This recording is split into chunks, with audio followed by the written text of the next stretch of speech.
of Boiling Springs, Upstate Prepcast.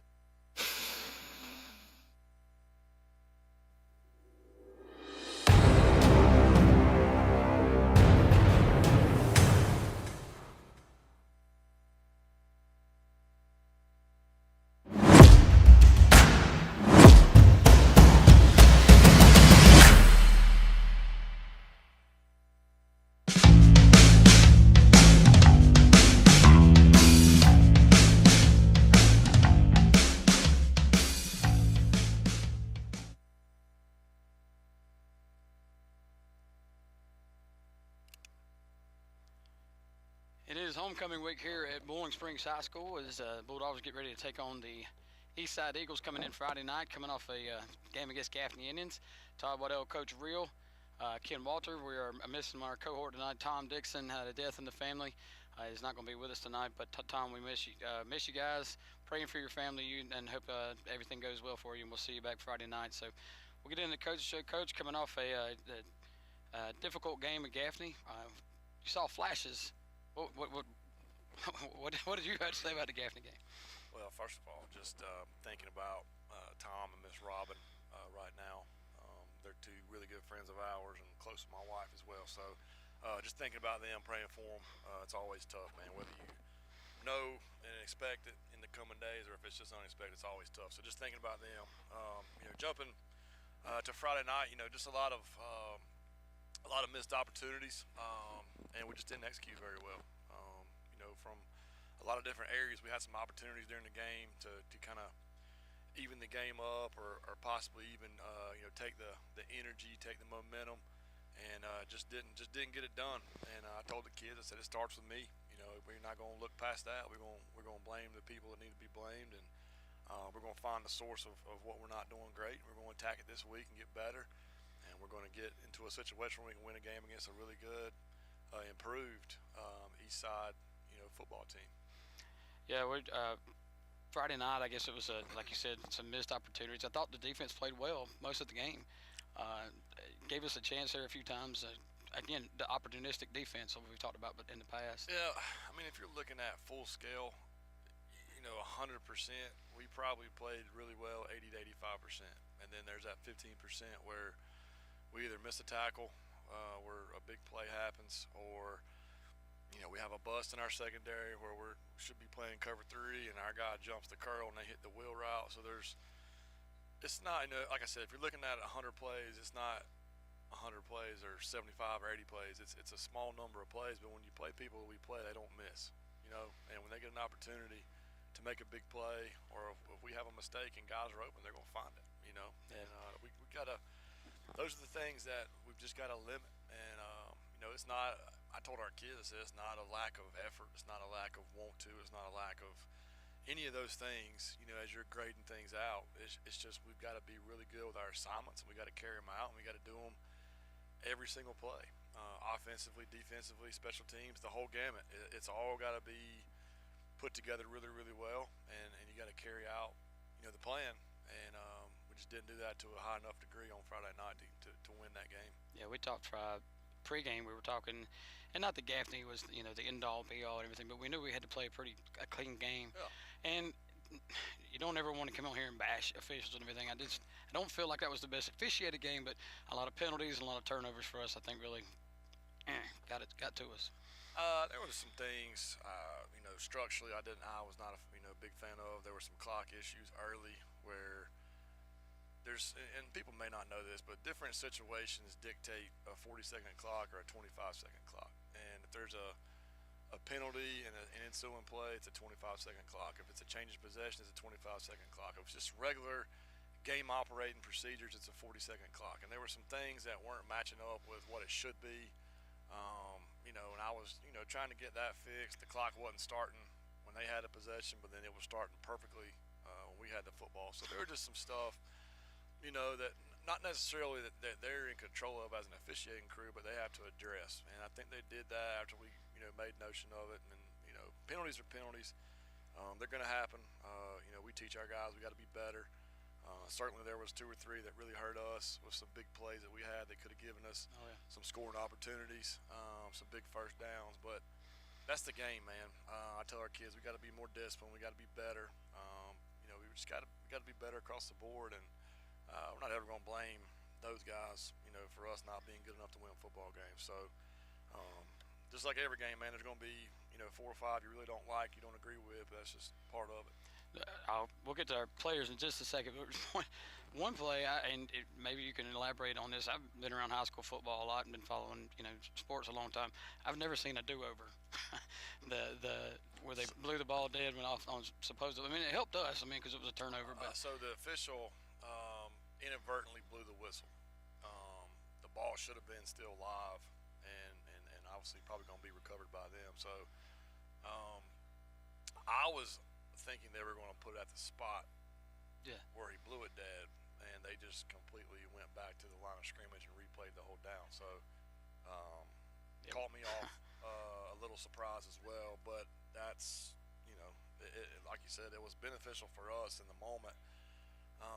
But that was what happened. Okay.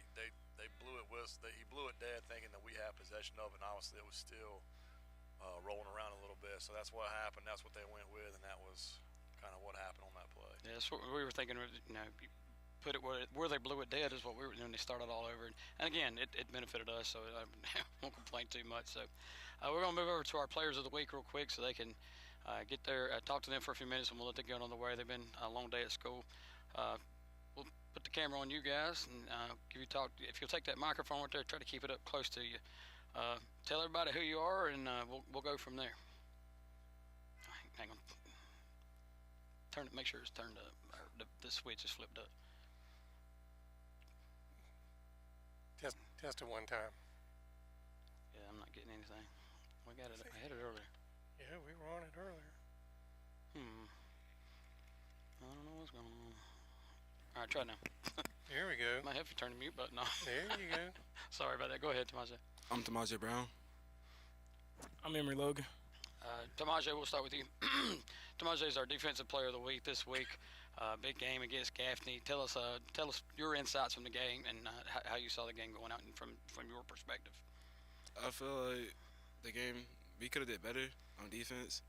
We let up a lot of touchdowns and loose tackles. I feel like I could have did better with tackling, but at the end of the day, we got to get better and at practice every day. Yeah, we had you down for a few tackles. A big key interception in the end zone there, I think, was what kind of pushed you over the top and helped us. You kept them out of the end zone there in the first half. What did you see on the play? Were you able to get up there and make the play on that ball? Well, I was guarding him, and then I was getting burnt a little bit, so I had looked back, and I had seen him. I was like, I gotta get this. And so I just went up there, caught it. I dropped it, and I held it in my head. So I was like, yes, let's go. There you go. Yeah, it was good. It was good. Like I said, it kept us, kept them out of the end zone and kept us within striking distance there in the first half. So we were obviously some more tackles throughout the game. So we moved you for our defensive player of the game, and we give you guys a certificate that's from Upstate Prepcast that you can hang on to. Ken, you want to hand that to him? Todd, it seems like every week when we're trying to figure out a player of the game, you and I float a couple of names around and we start watching their play a little more, and we floated your name after the interception, and wasn't soon after that you were all of a sudden in on a bunch of tackles and just all over the place. So you made it easy for us at the end of the game to select you as our defensive player of the game, and show everybody your certificate right there, camera right there. So Tamaje is our defensive player of the game against Gaffney. We'll go over to you now, Emery. Emery, coming in the second half, obviously you were in a receiver a few times, a little bit in the first half and everything, but we turned the ball over to you in the second half, and it seemed to spark the offense just a little bit. What were you seeing out there from the Gaffney Indians? Well, I mean, they had a good defense, but as long as I got the ball in my hands, I feel like I could make a play anytime. So, besides that, I knew I could drive the ball downfield. Yeah, you had a few drives there late in the game. It's the long scoring drive was you on the quarterback sneak around the end there. What did you see? Was it a pass play? Was that a call play? How did that work out, man? That was a pass play, and I scrambled out the pocket. I was looking to still throw it, but then seeing green grass ahead, And when I made that move, he hit me. I really didn't even know I scored. He did. I did know I scored until after I got up and they told me I had got a touchdown. I was standing right there on the sideline, and you had that determined look in your eye when you got about on the 6-yard line that nothing was going to stop you. And like you said, you got hit pretty hard. Yeah. And your determination is what put you over the top to get to that end zone. So. Yeah, he took a pretty good hit there, but Yeah. spark on the offense, the long touchdown of the night. So, Emery, you were our offensive player of the game against Gaffney this past week. And Show everybody that. we go throughout the season. Each week we do the offensive, defensive player of the game. And then at the end of the year, when you guys have your football banquet, we'll do offensive player of the year, defensive player of the year, and then overall player of the year. So keep working and keep it up. You guys are doing a great job. Now, what class are you, Demaja? Oh, class in 27. 27. And same for you, Emery. Class of 27. All right, so hit the books, man. Stay in it, and look forward to see what you guys do in the rest of the year and then in your senior year. And best of luck to you. Okay. Yes, sir. We're gonna take a commercial. We'll be right back you with guys Coach Friday. Real. Have you been hurt by church? Good job, man. Have you maybe lost your faith or lost your way? We understand that at View Church because we've been there.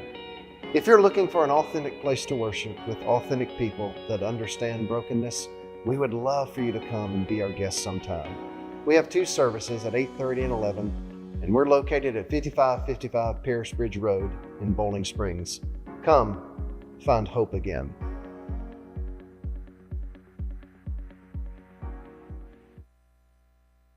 Back here on the Real Talk with Coach Real. We spoke with Emery Logan and Tamaje Brown, our players of the game for Gaffney. What other thoughts did you have on the Gaffney game?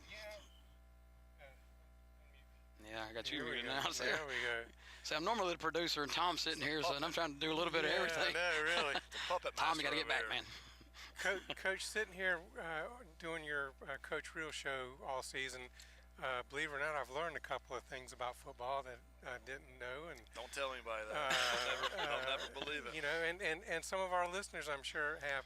One of the things I remember you talking about earlier in the season is some intangibles. And the one you touched on earlier in the season is a punt. Instead of catching the ball that is catchable, you know, a player lets it bounce, and now it's 10 or 15 yards further. And we had one of those the other night. And, you know, I think it's just little things like that. And you're always talking about the little things that can turn something. And to be honest with you, I probably wouldn't have thought about it much, and you know, without you talking about it early in the season.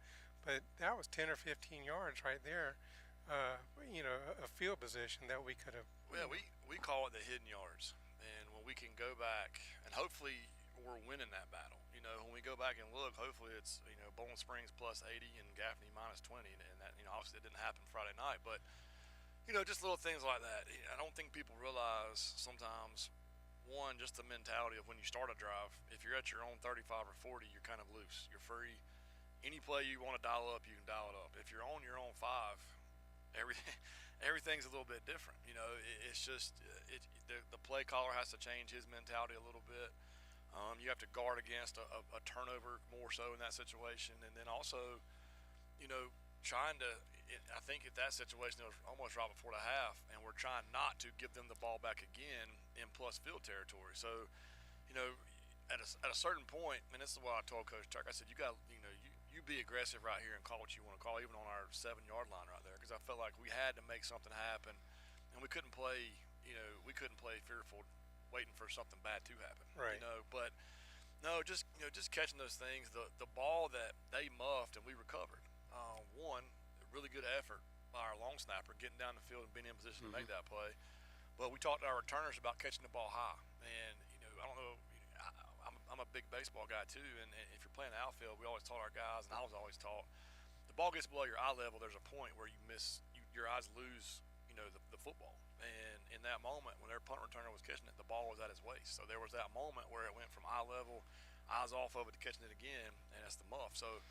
Just small things, man, that if this is not something that you do all the time, you're just watching the game and he fumbled that, but there's little details that are being coached every day to try to help us be successful in those situations. To me, I thought we did a great job in our punt game, gave up one return. Then they had the penalty, so it kind of evened everything out. But we did a great job of, when we had to change the field, we changed the field. It wasn't them always being in plus territory. And hopefully, if the defense is playing well, you keep changing that field position, eventually you're going to get the ball in plus territory as well. So, for us, man, it's just we just got to be better at details. There were some things that we gave up Friday night that we just didn't execute our game plan. If you were here earlier watching practice, we're seeing a lot of zone read and true throwback triple option out of the zone read from Eastside, and they're motioning to it from different sets. They're using different guys, receivers as pitch guys, running backs in the slot coming across as pitch guys, and it really forces you into, I've got to be really, really good at everything that goes on, or there's a weakness. And I have a triple option background from when we were at North Myrtle, and that was one reason why we did it. It put really good athletes in conflict and kept them from playing fast. Right. You're making them think, you're making them adjust. We're trying to do the exact opposite with our defense. Make it simple for them. Give them one thing. You're a quarterback guy. You're a pitch guy. You're the dive guy. Whatever it may be. We want to simplify it, and obviously the offense wants to complicate it. So it's that battle Right. of who does it better. And that's going to be the challenge this week.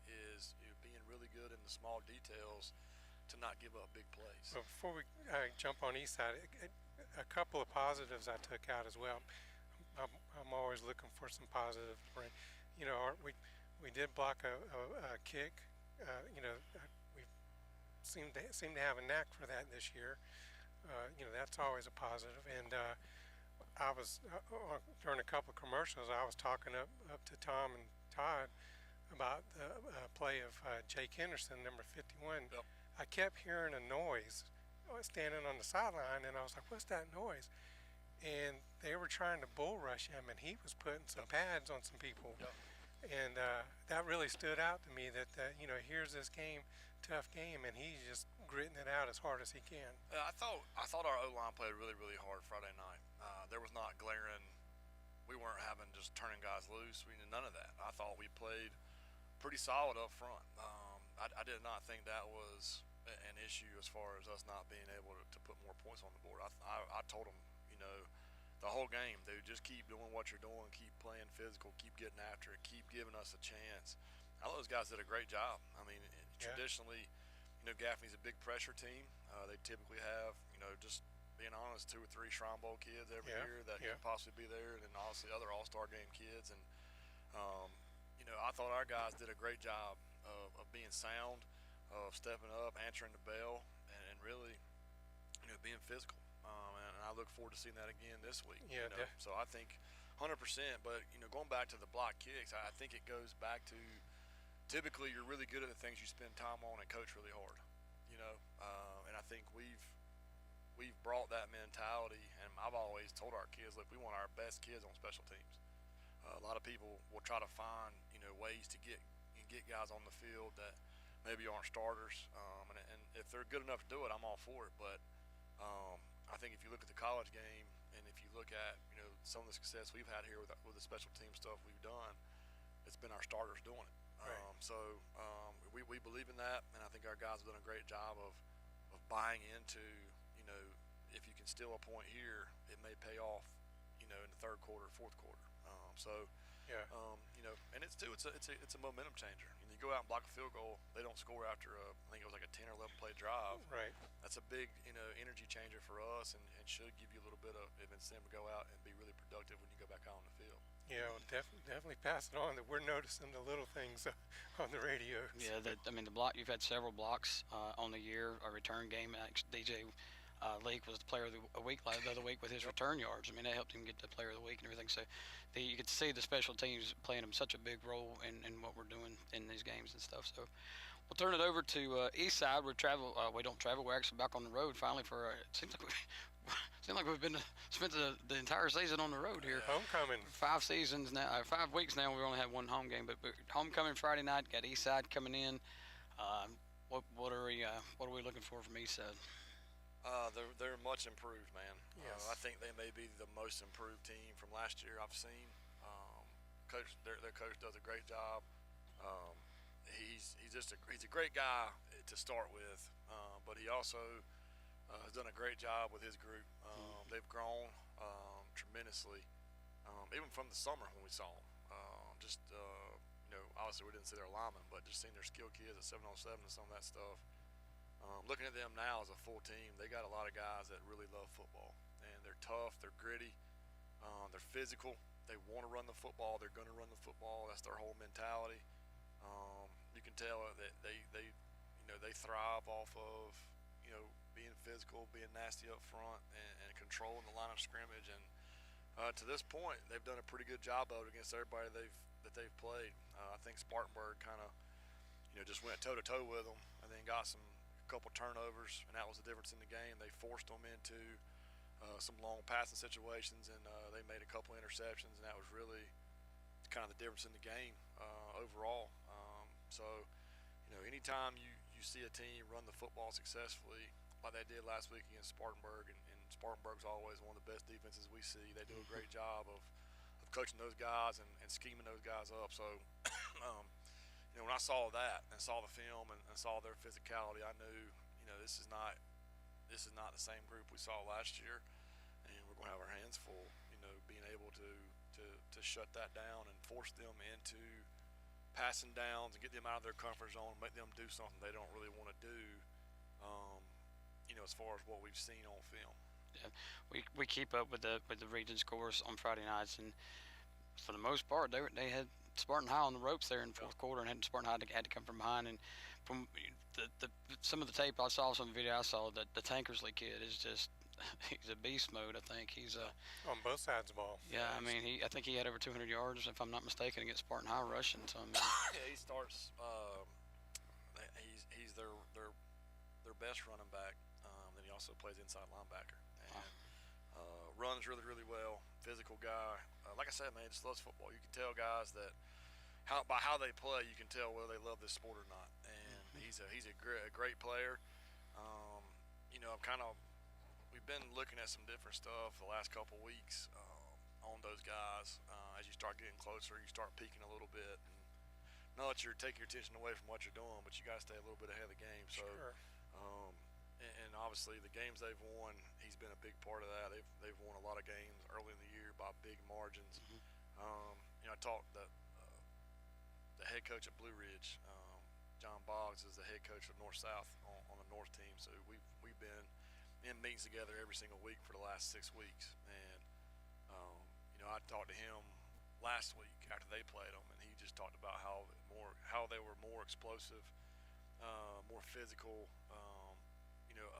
More able to have those big explosive plays than what he had seen on film. He's like, it's just different in person than what we saw on film. So just hearing that let me know, they're a much improved group, and I think they're playing with a lot of confidence right now, and we're gonna have to do a great job. I alluded to it earlier. We got to do a great job covering the things they love doing.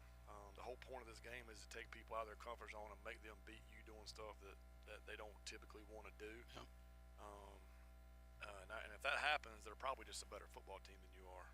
If you're making them do a lot of things they really don't want to do, and they're still beating you at it, you probably ain't got a lot of answers for them. But we got to do it. Like I said, they're an option-based team. I mean, it's not like true triple option, but it is in the sense of the zone.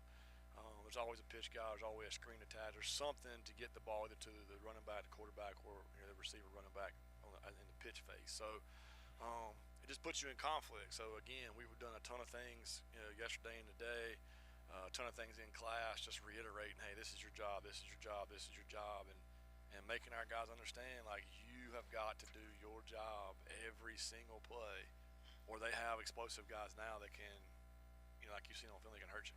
Yeah. So you go back to the coach. You were talking about their coach earlier, and I'm sorry I don't remember his name, but Coach Wilcock, he's a great guy, man. yeah, we were over there last year, and we got there a little early, so we're down on the field, and he comes over, and I think it was me and you when we were talking to him. He stood there and talked 15, 20, just asking questions, and then he was like, "If y'all need anything, just let me know." I said, "Oh, okay, you athletic?" He's not the head coach. I'm like, he's the head coach down here talking to the visitor radio for 15 minutes, just chatting it up. He seemed like a really, really good guy. And then we emailed back and forth a couple of times to get the rosters, and I didn't realize he's a doctor. He's got his doctor, Yes.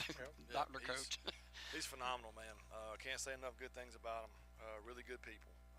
Came over 7 years ago from 96 high school, I believe. Yep. And he's done a phenomenal job, man. He's building it just like we are. It's not there yet, but he's doing a phenomenal job of getting kids there, kids staying there, and them buying into what he's serving, and he's doing a good job. It just kind of mimics what you're doing here. I think the kids have bought into what you're doing here, and your staff's doing here. When you have that leadership, in place, the kids really, I think they will go to bat for you and run through a brick wall for you. Well, kids, and this doesn't change, man. Kids got to know you care about them outside of football, and every program I've been a part of, I've tried to make sure that was well known. That football's a part of it, but who you are as an individual, who you are as a young man, as we try to grow you into a man. What you believe, your religious background, who you are, all those things are things we should be building. And if we're not, then we're failing. We're missing the mark. So, that's just a part of it. And I think, when the kids know that, when the kids see you're going to open up every opportunity for them you can, you're going to take them to campuses, you're going to take them on trips, you're going to pay for those things, you're going to give them 3 or 4 meals every week. You're going to help them in the classroom. You're going to have study hall. You're going to hold them accountable. You're going to run them for failing classes because it's not what they want to do, but it's what has to be done. All that stuff matters, and I think that's the key to this, the whole thing, man. It doesn't change if kids don't know you care about them, and it doesn't change if they don't believe in what you believe in, what your core values are. And I think mine has aligned really well with this group and these coaches, and I've been able to bring coaches in that believe in what I believe in, and they're it's not just me. It can't just be me. It's 20 guys that are having those same conversations, same work ethic. It's the same from the top to the bottom. And I think whenever you do that, it may take a little bit of time, but you're eventually going to get to where it's consistent and we can be successful every single year. Yeah, obviously we don't don't want to go into a lot of detail with it, but we do have some injuries coming out of Gaffney. I mean, we don't want to let Eastside know what we got, but looked a little bit banged up. Yeah, we had a couple guys get banged up. I think most of them are going to be okay. Just getting them rehab treatment. We do have our football class. We've been doing kind of double version. I've been doing it in the mornings, opening up a training room, getting stuff done in there with those guys. And then obviously after school, they're going in, getting it done before practice and then coming out. So trying to get, those guys back to us as soon as possible. We'll have a couple that still probably won't play this week.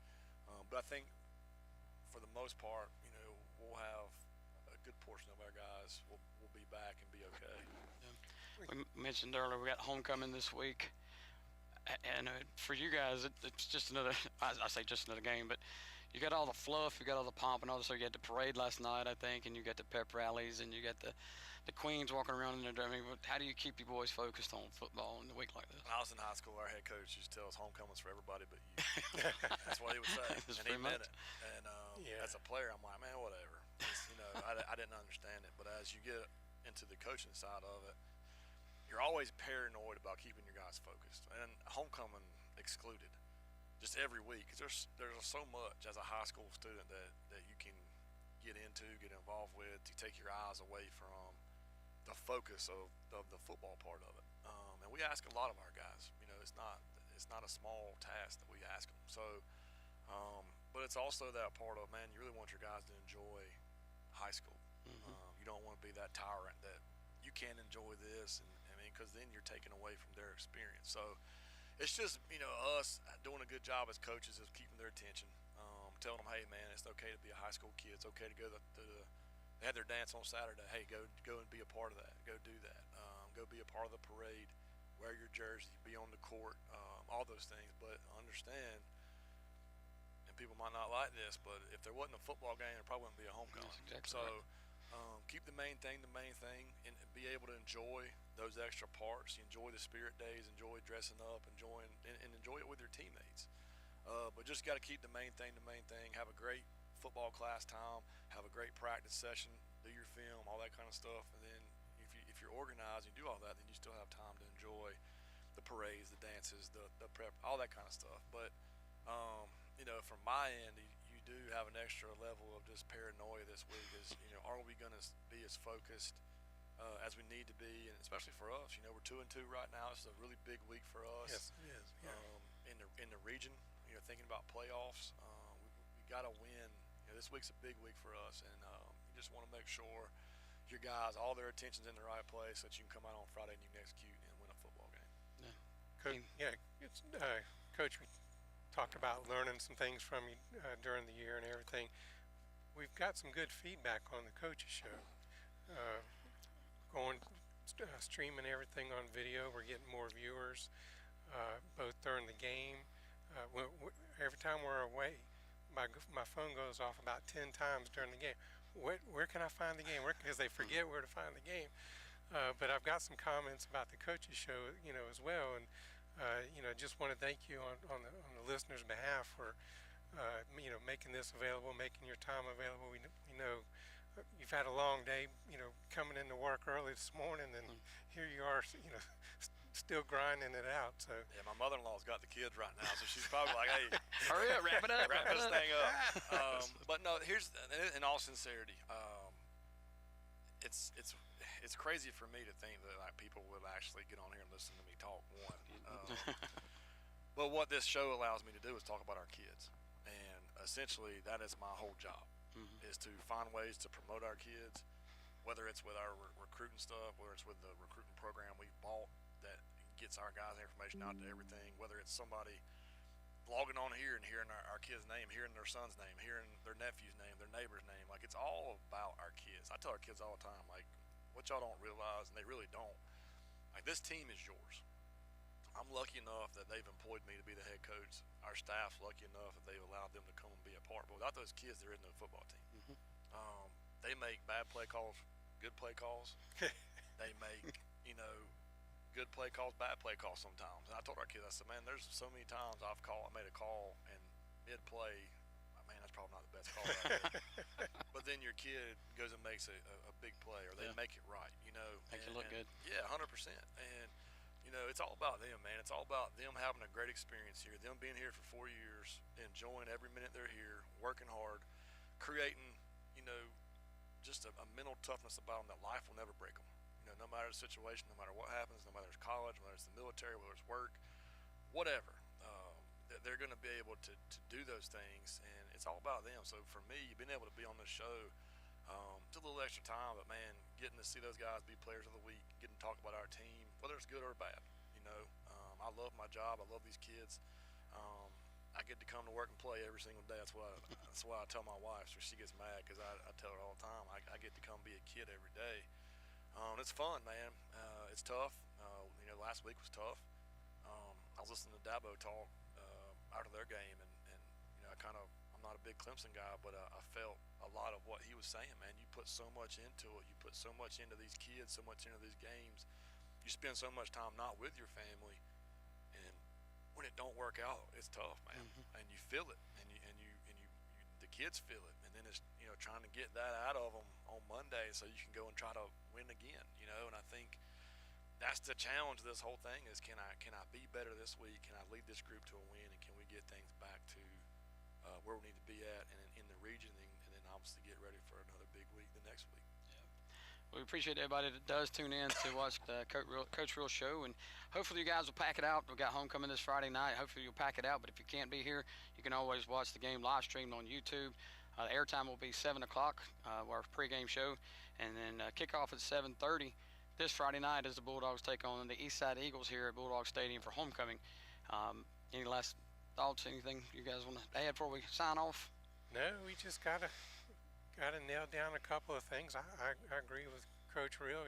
It's just a handful of plays. I mean, he and I were talking at halftime during the interview that, one score, we're back in the game. We're energized, ready to go. And we saw it last year where we lost a game maybe we shouldn't have. The kids were down for a second, but then they got right back up and started punching people in the mouth. And I surely expect the same thing to show up on the field this Friday night. Yeah, looking forward to it. Coach, thank you for your time. Get after them Friday night. So if you can't be here, join us on YouTube, 7 o'clock and 7:30 Friday night. But try your best to get out here, pack out Bulldog Stadium, and support our Bulldogs.